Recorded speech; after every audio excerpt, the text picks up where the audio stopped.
Hi hello నమస్తే welcome to okay TV. నేను మీ భవాని. ఈ వన్ నేషన్ వన్ ఎలక్షన్ అసలు కాన్సెప్ట్ ఏంటి, అసలు ఇది ఎక్కడి నుంచి వచ్చింది, అండ్ తర్వాత ఈ 28 ఉన్న స్టేట్స్లలో ఈ 28 స్టేట్స్లలో అసలు ఒకటేసారి ఎలక్షన్ కండక్ట్ చేయడం పాసిబులా కాదా అనేవి చాలా డౌట్స్ అయితే ఉన్నాయి. మరి అలాంటి వాటికి ఇప్పుడైతే మనం ఒక క్లారిటీ అయితే రావాల్సి ఉంటుంది. కాబట్టి సో ఫస్ట్ ఏంటి ఈ వన్ నేషన్ వన్ ఎలక్షన్స్, దీని గురించి అయితే ఇప్పుడు మనం అయితే తెలుసుకుందాం. ఫస్ట్ ఇది ఎప్పటి నుంచో జరుగుతున్న చర్చ ఏంటిది అని అంటే ఈ వన్ నేషన్ వన్ ఎలక్షన్ అనేది పాసిబుల్ అవుతుందా లేదా అని. ఆ చర్చకు కూడా ఏంటిది అని అంటే ఈ మోడీ వాళ్ళు ఇప్పుడు ప్రజెంట్ ఏదైతే బీజేపీ ఉందో ఆ బీజేపీ సర్కార్ దీనికంటూ కొన్ని ఆన్సర్స్ అనేవి తీసుకొని వచ్చింది. అండ్ దీనికి గ్రీన్ సిగ్నల్స్ కూడా ఇవ్వడం జరిగింది. నిన్న క్యాబినెట్ మీటింగ్లో దీనికైతే గ్రీన్ సిగ్నల్ అనేది అయితే లభించింది. అండ్ తర్వాత ఏంటిది అని అంటే ఎన్నికలపై మాజీ రాష్ట్రపతి రామ్నాథ్ కోవింద్ నేతృత్వంలో ఏర్పాటు చేసిన ఉన్నత స్థాయి కమిటీ నివేదిక కేంద్రం క్యాబినెట్ ఆమోదం తెలిపింది. సో దీనికంటూ ఒక ఆమోదం అయితే తెలిపింది. మరి ఆమోదం తెలిపిన తర్వాత దీంతో వన్ నేషన్ వన్ ఎలక్షన్స్ దేశవ్యాప్తంగా చర్చనీయాంశంగా మారింది. ప్రస్తుతం అయితే జమ్మూ అండ్ కాశ్మీర్, హర్యానా రాష్ట్రాలలో అసెంబ్లీ ఎన్నికలు జరుగుతున్నాయి. త్వరలోనే మహారాష్ట్ర, ఢిల్లీలతో పాటు మరికొన్ని రాష్ట్రాల అసెంబ్లీలకు ఎన్నికలు జరగనున్నాయి. ఇటీవల దేశవ్యాప్తంగా లోక్సభ ఎన్నికలు ముగిశాయి. ఇందుకు కొన్ని నెలల ముందే తెలంగాణలతో పాటు మధ్యప్రదేశ్, రాజస్థాన్, ఛత్తీస్గఢ్, మిజోరం రాష్ట్రాల అసెంబ్లీ ఎన్నికలు జరిగాయి. అంతకుముందు ఉత్తరప్రదేశ్, పశ్చిమ బెంగాల్ ఇలా దేశవ్యాప్తంగా నిత్యం ఎన్నికలు జరుగుతూనే ఉన్నాయి. సో ఏంటిది అని అంటే ఎప్పుడైనా సరే కానీ ఈ 5 ఇయర్స్లలో కూడా ఏంటిది అని అంటే ఎలక్షన్స్ జరుగుతున్నాయి. ఈ ఎలక్షన్స్ ఏదో ఒక స్టేట్లో ఎలక్షన్స్ జరగడం వల్ల ఆ ఎలక్షన్స్కి ఏంటిది అని అంటే కోడ్ ఉంటుంది, కోడ్ ఆఫ్ ఎలక్షన్ అనేది ఒకటి ఉంటుంది. కాబట్టి ఆ కోడ్ టైంలలో వీళ్ళు ఎలాంటివైనా సరే కానివ్వండి గవర్నమెంట్ నుంచి రావాల్సినవి కొన్ని దానికి నిబంధనలు ఉంటాయి. అండ్ తర్వాత ఏంటిది అని అంటే కొత్త స్కీమ్స్ కానీ లేకపోతే ఇంకా ఎలాంటివైనా వెల్ఫేర్ ఇలాంటివి కావాలి అని అంటే మాత్రం వాళ్ళు చేయడం కుదరదు. సో ఏంటిది అని అంటే దీనివల్ల ప్రజా సంక్షేమ పథకాలు కానివ్వండి లేకపోతే ప్రజా సంక్షేమంలో కొన్ని లోపాలు జరుగుతున్నాయి అనే ఒక కాన్సెప్ట్ అయితే వచ్చేసింది. అందుకని ఏం చేశారు అని అంటే మాత్రం ఇలా కాదు, మనం ఒక పని చేద్దాం అని చెప్పి అయితే ఈ వన్ నేషన్ వన్ ఎలక్షన్ అనే కాన్సెప్ట్ అయితే తీసుకొచ్చారు. అండ్ ఎప్పుడు చూసినా ఎలక్షన్స్ మూమెంటే ఉంటుంది కాబట్టి దేశంలో అన్ని రాష్ట్రాలు, కేంద్ర పాలిత ప్రాంతాలలో ఒకేసారి ఎన్నికలు నిర్వహించడమే వన్ నేషన్ వన్ ఎలక్షన్స్ అంటే లోక్సభ సభ్యతతో పాటే అన్ని రాష్ట్రాలకు ఒకేసారి ఎన్నికలు నిర్వహించడం అన్నమాట. ఇటీవల లోక్సభతో పాటు ఆంధ్రప్రదేశ్, అరుణాచల్ ప్రదేశ్, ఒడిశా, సిక్కిం అసెంబ్లీలకు కూడా ఎన్నికలు జరిగాయి. ఈ 4 రాష్ట్రాలే కాదు దేశంలోని అన్ని రాష్ట్రాల అసెంబ్లీ ఎన్నికలు కూడా లోక్సభతో పాటే నిర్వహించాలని అన్ని కేంద్ర ప్రభుత్వాలు భావిస్తున్నాయి. అందుకోసమే ఈ జమిలీ ఎన్నికల నిర్వహణకు సిద్ధమైంది. సో ఈ జమిలీ అనే కాన్సెప్ట్ ఇక్కడ నుంచి వచ్చింది. ఏంటిది అని అంటే మాత్రం అన్నీ ఒకటేసారి జరగాలి ఎలక్షన్స్ అనేది. దేశానికి స్వాతంత్రం వచ్చాక కొన్నేళ్ల పాటు దేశవ్యాప్తంగా ఒకేసారి ఎన్నికలు నిర్వహించారు. 1951, 1951, 52, 1957, 1962, 1967లో లోక్సభ, అసెంబ్లీ ఎన్నికలు ఒకేసారి జరిగాయి. ఆ తర్వాత కొన్ని రాష్ట్రాలలో ముందుగానే అసెంబ్లీ రద్దయి కొన్నిసార్లు లోక్సభ సభ్యులు రద్దయ్యాయి. దీంతో ఒకే రాష్ట్రంలో ఒకేసారి ఎన్నికలు జరుపుతూ ఉండగా లోక్సభ, అసెంబ్లీ ఎన్నికలకు అసలు సంబంధం లేకుండా పోయింది. సో కొన్నిసార్లు కొన్ని సిచ్యువేషన్స్ వల్ల అది అసెంబ్లీ రద్దు అవ్వడం వల్లనో లేకపోతే ఇంకా వేరే రీజన్స్ తోటి అయితే ఈ అసెంబ్లీస్ అనేవి వాళ్ళు ఎన్నికలు అనేవి కండక్ట్ చేసుకోవడం జరిగింది.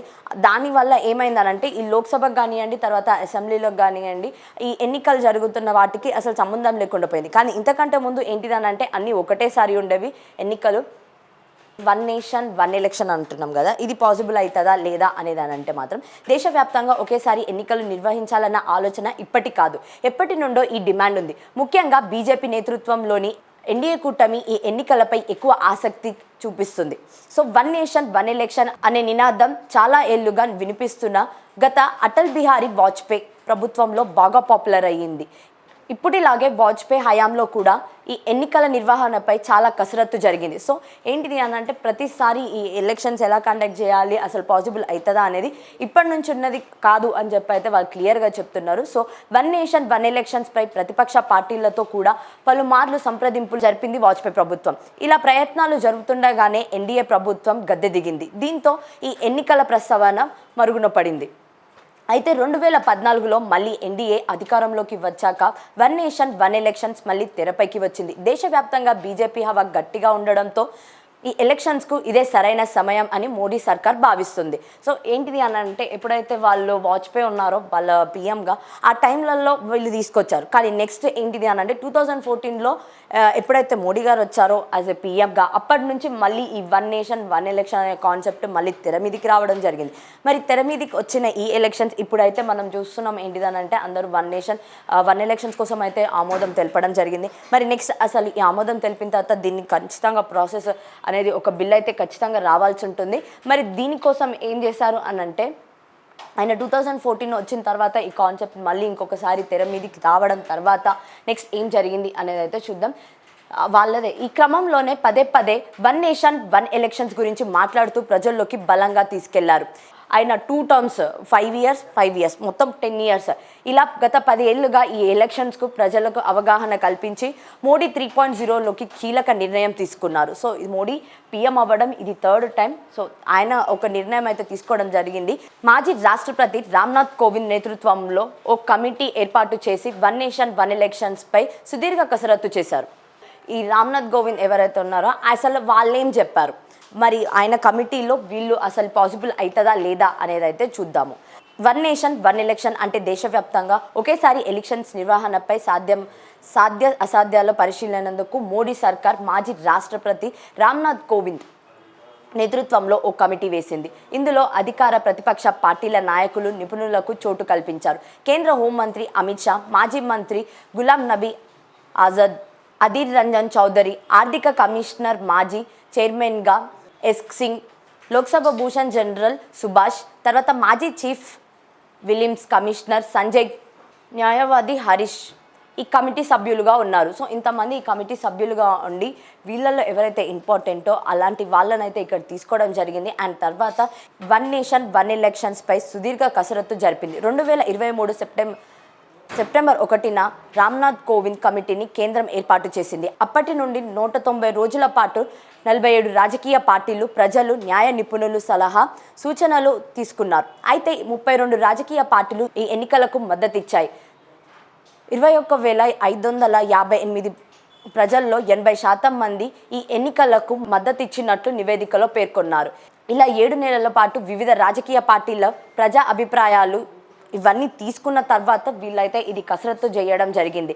గత లోక్సభ ఎన్నికలకు ముందు మార్చి 14, 2024 ఈ కమిటీ 18,629 పేజీలతో కూడిన రాష్ట్రపతి ద్రౌపది ముర్ముకు అందించారు. తాజాగా ఈ నివేదికను కేంద్ర కేబినెట్ ఆమోదించింది. దీనికంటూ కొన్ని సిఫార్సులు అయితే వాళ్ళు ఇవ్వడం జరిగింది. ఆ సిఫార్సులు ఏంటిది అని అంటే మొదట లోక్సభ, రాష్ట్రాలు, కేంద్రపాలిత ప్రాంతాల్లోని అసెంబ్లీల ఎన్నికలను ఒకేసారి నిర్వహించాలి. ఆ తర్వాత 100 రోజుల్లోనే మున్సిపల్, పంచాయతీ, స్థానిక సంస్థల ఎన్నికలు నిర్వహించాలి. ఏర్పడిన అవిశ్వాస తీర్మానం ద్వారా ప్రభుత్వం అంతరార్థంగా కూలిపోయిన మిగిలిన కాలాన్ని ఎన్నికలు నిర్వహించవచ్చు. అండ్ తర్వాత ఏంటిదనంటే ఈ వన్ నేషన్ వన్ ఎలక్షన్స్ కోసం అయితే 5 ఆర్టికల్లు సవరించాల్సి ఉంటుంది. ఈ 3 స్థాయిల ఎన్నికలకు ఉమ్మడిగానే ఓటర్ల జాబితా రూపొందించాలి. మొదటిసారి ఈ ఎలక్షన్స్ కండక్ట్ చేయడం కోసం అన్ని రాష్ట్రాల అసెంబ్లీ పదవీ కాలం ఒకేసారి ముగుస్తుంది. ఒకవేళ నిజంగానే ఈ ఒకటేసారి ఈ పదవీ కాలం ముగిస్తే మాత్రం తెలంగాణలో అయితే ఒక పెద్ద ప్రశ్ననే అయి ఉంటుంది. ఎందుకనంటే ఒకటేసారి అందరూ ఏంటిది అని అంటే వాళ్ళ అసెంబ్లీలని రద్దు చేసుకోవాల్సి ఉంటుంది. ఒకవేళ అలా రద్దు చేసుకుంటే మాత్రం మళ్ళీ ఎలక్షన్స్ అనేది కండక్ట్ చేయాల్సి ఉంటుంది. ఒకవేళ ఇలా రీకండక్ట్ చేస్తే మరి తెలంగాణ పరిస్థితి ఏంటి అనేది అయితే కొంచెం భయం కూడా ఉంది. ఎందుకనంటే కాంగ్రెస్ వాళ్ళకైతే చాలా భయంగా అనిపిస్తుంది. మళ్ళీ మేము గెలుస్తామా లేదో, ఒకవేళ మేము గెలుస్తామా లేదా అనేది అయితే వాళ్ళ డౌట్. మరి ఇలా కొన్ని రాష్ట్రాలలో అయితే ఇప్పుడు గెలిచిన వాళ్ళు ఉన్నారు. మరి అలాంటిది కొంతమందికి ఇది ఏంటిది అని అంటే లాభాలు కూరుస్తుంటే ఇంకొంతమందికి నష్టం కూర్చే అవకాశాలు కూడా చాలా ఎక్కువగా మనకైతే కనిపిస్తున్నాయి.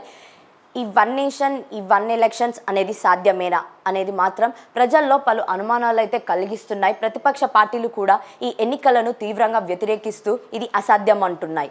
దీంతో పలు ప్రశ్నలు అయితే అందరిలో కలగడం జరుగుతుంది. కేవలం లోక్సభ ఎన్నికలను ఒకేసారి నిర్వహించడమే సాధ్యం కావడం లేదు, పలు విడతల్లో నిర్వహిస్తున్నారు. అలాంటిది లోక్సభ, అసెంబ్లీ ఎన్నికల నిర్వహణ సాధ్యమేనా? అని కొన్ని డౌట్స్ అయితే ప్రతిపక్షాలలో కూడా ఉన్నాయి. మరి ప్రతిపక్షాలకు కూడా ఖచ్చితంగా అధికార పక్షంలో ఉన్న వాళ్ళైతే వాళ్ళు ఖచ్చితంగా ఆన్సర్ ఇవ్వాల్సి ఉంటుంది. మరి వాళ్ళు ఎలాంటి ఆన్సర్ ఇస్తారు అనేది అయితే మనం చూడాలి. ఇలా ఒకేసారి ఎన్నికల నిర్వహణ రాజకీయ పార్టీలు నాయకులపై మరింత భారాన్ని పెంచుతాయి. కాబట్టి వారు అంగీకరించడం లేదు. ఈ ఎన్నికలు సాధ్యమే కాదు అని చెప్పి అయితే వాళ్ళు ఒక స్టేట్మెంట్లు అయితే ఇస్తున్నారు. ఈ ఎన్నికల కోసం రాజ్యాంగ సవరణ అవసరమని రామ్నాథ్ కోవింద్ కమిటీ స్పష్టం చేసింది. అయితే పార్లమెంట్లో 2/3 మెజారిటీ ఉండాలి. ఆ బలం ఎన్డీఏకి ఉందా అంటే లేదు అనే సమాధానం. సో దీనివల్ల ఏంటిది అని అంటే వన్స్ ఒక బిల్ని మనం పాస్ చేయాలన్నా కూడా కనీసం 2/3 మెంబర్స్ అయితే దీనికి ఆమోదం తెలిపారు. మరి అలాంటిది అంత బలం ఇక్కడ ఉందా అని మనం చూసుకుంటే మాత్రం పార్లమెంట్లో అయితే లేదు. మరి అలాంటప్పుడు ఏదైతే ఈ బిల్ అయితే ఉందో అది ముందుకు వెళ్తుందా లేదా అనేది అయితే మళ్ళీ వాళ్ళైతే చెప్పడం జరుగుతుంది. వాళ్ళు స్పష్టంగా ఏం చెప్తున్నారంటే ప్రతిపక్షాలు ఇది కాదు, ఎందుకంటే 2/3 ఆఫ్ పీపుల్ అయితే దీనికి ఒప్పుకోవాలి. మరి అంత పర్సంటేజ్ వీళ్ళకి ఉందా అనేది ఒకసారి వీళ్ళు చూసుకుంటే బాగుంటుంది అని చెప్పి అయితే వాళ్ళు ప్రతిపక్షాలు అయితే చెప్పడం జరుగుతుంది. ఎన్డీఏ కూటమి లోక్సభలో 229, రాజ్యసభలో 112 మంది సభ్యులు బలం ఉంది. ఈ ఎన్నికల కోసం రాజ్యాంగ సవరణ చేయాలంటే లోక్సభలో 545 సీట్లు గాను 364 సీట్లు ఉండాలి. కానీ ఎన్డీఏకి అటు లోక్సభ ఇటు రాజ్యసభలో అంత బలం లేదు. 2/3 అని అన్నాం కదా, దీన్ని బట్టి వీళ్ళకి మినిమం ఎన్ని సీట్స్ ఉండాలి, మరి ఎంత ఉంది అనేది అయితే ఇక్కడ మనం క్లియర్గా చూసుకోవచ్చు. ఏంటిది అని అంటే 554కి 364 సీట్స్ అయితే ఉండాలి. కానీ అదైతే వాళ్ళ దగ్గర లేదు. మరి అంత స్ట్రెంత్ లేనప్పుడు ఇది ఎలా ముందుకు పాస్ అవుతుంది అనేది అయితే ఒక క్వశ్చన్ మార్క్. మరి ఇది నిజంగానే రేపు అసలు వెళ్తుందా లేదా అనేది అయితే పెద్ద డౌటే. దీనివల్ల లాభాలా లేదా అని అంటే ఏంటిది అని అంటే మాత్రం ఫస్ట్ లాభాలు ఏంటివి అని అంటే మాత్రం ఒకటేసారి ఎలక్షన్స్ కంప్లీట్ అయిపోతే వీళ్ళ ఫోకస్ అంతా కూడా ఏంటిది అంటే ప్రజలని మనం ఎలా పాలించాలి, ప్రజలకు ఎలాంటి హామీలు అయితే మనం ఇచ్చావో వాటిని ఎలా నెరవేర్చాలి అనే వాటి మీద దృష్టి పెడతారు. కానీ ఎప్పుడు మనం ఎలక్షన్స్ ఉంటాయి, మనకి ఒక్కొక్కసారి ఒక్కొక్క స్టేట్లో ఎలక్షన్స్ ఉండడం వల్ల కొన్ని స్టేట్స్కి ఈ ఫండ్స్ అనేవి పోతాయి సెంట్రల్ నుంచి, కొన్ని స్టేట్స్కి అయితే ఫండ్స్ అయితే పోవు. ఎందుకనంటే ఆ టైంకి elections code of conduct elections ఉండడం వల్ల ఆ టైంకి అయితే వాళ్ళు అది చేర్చలేరు. మరి అలాంటి సమయాల్లో మనం ఏం చేస్తే బాగుంటుంది అని చెప్తే మాత్రం 1 నేషన్ 1 ఎలక్షన్స్. ఈ 1 నేషన్ 1 ఎలక్షన్స్ అనేది సాధ్యమైతే అభివృద్ధి అయితే స్టార్ట్ అవుతుంది ఆటోమేటిక్గా అని అయితే వాళ్ళు బలంగా నమ్ముతున్నది. మరి నిజంగానే ఇది ఇలా జరిగితే బాగానే ఉంటుంది అని అనుకునే వాళ్ళు ఉంటే, కొంతమంది ఏమో ఇది నష్టం కూడా ఉంటుంది అని. ఎందుకనంటే ఒకటేసారి ఎలక్షన్స్ కండక్ట్ చేయలేము, మనం ఒకటేసారి కండక్ట్ చేయలేకనే మనం విడతలలో కండక్ట్ చేస్తున్నాం. మరి అలాంటప్పుడు మనం ఎలా ఒకటేసారి కండక్ట్ చేయగలుగుతాము అనే డౌట్లు కూడా ప్రతిపక్షాల్లో ఉన్నాయి. అంతేకాకుండా ఏంటిది అని అంటే ఇప్పుడు పార్టీలు ఎవరైతే కొన్ని రాష్ట్రాలలో ఫామ్కి వచ్చారో మళ్ళీ వాళ్ళందరూ కూడా ఏం చేయాల్సి వస్తుంది అని అంటే అసెంబ్లీ రద్దు చేసుకోవాల్సి ఉంటుంది. అందరూ ఒకటేసారి వెళ్ళి గవర్నర్కి ఏంటిది అనంటే వాళ్ళ రాజీనామా లెటర్స్ ఇవ్వాలి. అంతా రద్దు చేసిన తర్వాత ఈ గవర్నర్ రూల్ అనేది ఒకటి మళ్ళీ వస్తుంది. ఇప్పటిదాకా తెలంగాణ అయితే గవర్నర్ రూల్ అయితే రాలేదు. అండ్ తర్వాత ఏంటిది అనంటే ఈ గవర్నర్ రూల్ వచ్చిందనంటే మాత్రం కొన్ని రోజులు గవర్నర్ రూల్లోనే ఉండాలి. ఆ తర్వాత మళ్ళీ ఎలక్షన్స్ ఫామ్ అయ్యి మొత్తం ప్రమాణ స్వీకారం అయిపోయేదాకా గవర్నరే మొత్తం చూసుకోవాల్సి ఉంటుంది. ఈ టైంలలో మనకి ఏమైనా డెవలప్మెంట్స్ కానివ్వండి, లేకపోతే ఇంకేదైనా కానివ్వండి, అవన్నీ కూడా కొన్ని ఆగిపోయే ఛాన్సెస్ ఉన్నాయి. అదే కాకుండా పార్టీలలో అయితే చాలా నష్టాలు జరుగుతాయి. ఇప్పుడు ఫామ్లోకి వచ్చిన కొన్ని పార్టీస్ ఏవైతే ఉన్నాయో, ఫర్ ఎగ్జాంపుల్ ఇప్పుడు తెలంగాణలోనే ఉంది. తెలంగాణలో ఇప్పుడు ప్రజెంట్ కాంగ్రెస్ వచ్చింది. అది కూడా మనకు తెలంగాణ వచ్చిన 10 సంవత్సరాల తర్వాత ఒక బీఆర్ఎస్ గద్దె దింపేసి మరి కాంగ్రెస్ ఇప్పుడు అయితే గద్దెక్కడం జరిగింది. మరి అలాంటిది ఇప్పుడు కాంగ్రెస్ అదైతే నష్టమే అని చెప్పుకోవచ్చు. అలా అని చెప్పి ఒక మన స్టేటే కాదు, ఇంకా వేరే ఇతర రాష్ట్రాలు కూడా ఉన్నాయి. ఇందులో ఏం జరుగుతుంది అని అంటే మాత్రం వాళ్ళకి నష్టాలు జరిగే అవకాశాలు ఎక్కువ ఉంటాయి. ఎందుకనంటే ఇప్పుడున్న ఈ పాయింట్లలో మళ్ళీ ఎలక్షన్స్ కండక్ట్ చేయడము అని అంటే మాత్రం ఖచ్చితంగా అది తెలంగాణలో ఉన్న కాంగ్రెస్కి అయితే కొంచెం నష్టమే అని చెప్పుకోవచ్చు. మరి ఇలాంటి సిచ్యువేషన్స్లో ఇప్పుడు గద్దెక్కిన వాళ్ళు మళ్ళీ దిగాల్సి వస్తుంది అని అంటే మాత్రం అది నష్టమే, వాళ్ళకి నష్టం జరుగుతుంది అని అయితే వాళ్ళు భావిస్తున్నారు. కాబట్టి ప్రతిపక్షాలు అయితే దీనికి ఒప్పుకోవడం లేదు. మరి ఏంటి నెక్స్ట్ అసలు ఈ బిల్ పాస్ అవుతుందా లేదా అనేది మాత్రం ఇప్పుడే క్లారిటీ అయితే వచ్చేసింది. బిల్ పాస్ అవ్వాలంటే మాత్రం ఖచ్చితంగా పార్లమెంట్లో 2/3 ఆఫ్ వీళ్ళదే ఉండాలి మెజారిటీ. మరి అలాంటి మెజారిటీ లేదు. మరి ఇలాంటి మెజారిటీ లేనప్పుడు వీళ్ళు ఎలాంటి స్టెప్ తీసుకోబోతున్నారు నెక్స్ట్ అనేది అయితే మాత్రం మనం చూడాల్సి ఉంది. మరి నిజంగానే నెక్స్ట్ స్టెప్ ఈ 1 నేషన్ 1 ఓటింగ్ అనేది ముందుకు పోతుందా లేదా అనేది అయితే మనం ఖచ్చితంగా అయితే మళ్ళీ తర్వాత అప్డేట్స్లో అయితే చూసుకుందాం.